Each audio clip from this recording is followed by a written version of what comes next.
رات کے 8 بجے میں دبئی پہنچی تو میرا شوہر مجھے ایئرپورٹ سے لینے آیا۔ ایئرپورٹ سے سیدھا میرا شوہر مجھے ایک اپارٹمنٹ میں لے گیا جو کہ ایک چھوٹا سا ایک کمرے کا اپارٹمنٹ تھا جو کہ شاید اس نے رینٹ پہ لے کر رکھا تھا۔ وہاں پہنچنے پر میرا شوہر مجھے ملا بھی نہیں اور اس کا رویہ بھی کافی عجیب سا تھا۔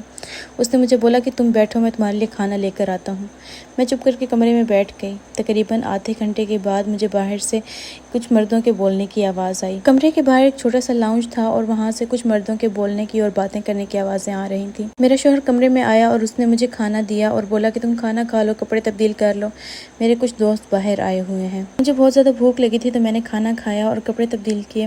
ابھی میں کچھ دیر کے لیے لیٹی ہی تھی کہ اچانک سے میرے کمرے کا دروازہ کھلا اور 3 آدمی میرے کمرے میں آئی۔ شاید وہ میرے شوہر کے دوست تھے یا پتہ نہیں کون تھے۔ ان میں سے ایک نے دروازہ بند کیا اور ان تینوں کی نظروں میں وحشت اتری ہوئی تھی۔ میرا جسم تھر تھر کانپنے لگا اور میں رونے اور چیخنے چلانے لگی۔ ان تینوں میں سے جو سب سے مکروہ شکل کا انسان تھا اس نے مجھے بولا کہ چیخو مت، تمہیں نہیں پتا تمہارے شوہر نے تمہیں ہمارے ہاتھوں بیچ دیا ہے، اس نے ہم سے پورے 2500 درہم لیے ہیں۔ اس گھٹیا اور بدکردار انسان نے مجھے 2500 درہم کے عوض ان 3 وحشیوں کے ہاتھ بیچ دیا۔ وہ رات میرے لیے قیامت سے کم نہیں تھی۔ صبح ہوئی تو میرا شوہر کمرے میں آیا، میں رونے، چیخنے اور چلانے لگ گئی۔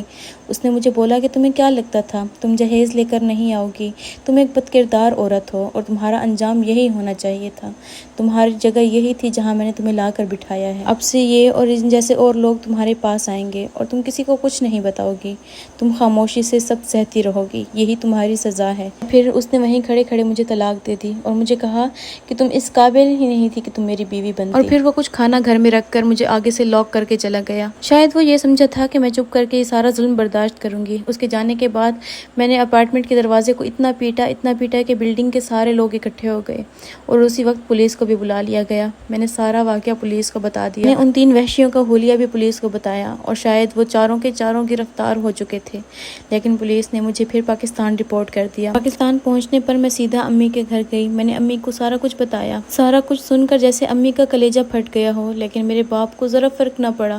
اس نے بولا کہ میں نے تمہاری 4 بہنوں کی شادی کرنی ہے، تم جیسی بدنام عورت کو میں گھر میں نہیں رکھ سکتا۔ مائکے سے سیدھا میں سسرال گئی تو میری دیورانی گھر پر تھی۔ وہ مجھے دیکھ کر حیران ہو گئی اور پوچھنے لگی کہ ابھی تو تم گئی تھی، تم واپس بھی آ گئی؟ میں نے اسے جھوٹ بولا کہ ایئرپورٹ پر کچھ مسئلہ بنا تھا اور مجھے واپس بھیج دیا گیا تھا۔ میں نے خاموشی سے اپنا زیور اٹھایا اور میں نے شہر چھوڑ دیا۔ آج مجھے نہیں پتا کہ میرے گھر والے اور میرے سسرال والے کہاں ہیں اور وہ لعنتی شخص کہاں ہے۔ اب